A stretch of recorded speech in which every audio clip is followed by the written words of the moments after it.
السلام عليكم يا حبايبي، يا رب تكونوا بخير. ازيكم عاملين ايه؟ يلا كده، شايفين الباذنجان الجميل ده؟ روعه. طبعا الدجه ده عباره عن ايه؟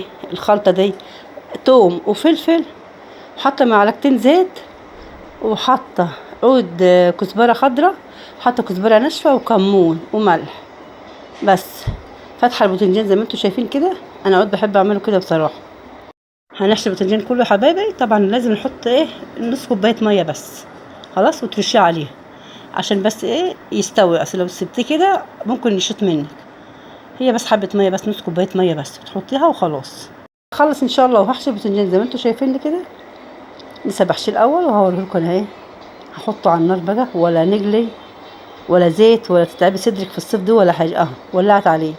وطبعا حبه الميه اللي في الكوبايه هحطهم كده ايه، ارششهم كده في كل ناحيه كده حب وخلاص. والحمد لله. شايفين حبه باذنجان والله ما كمل ربع ساعه قبل ما غطيته وحطيت على الميه وسبته على النار وغطيت عليه. شايفين؟ عجمية عسل، حاجه كده زبده وحاجه قشطه. اعمليه كده على طول وجربيه وهتشوفي الدجه ديت والطعم. الدجه روعه، ليمون وخل.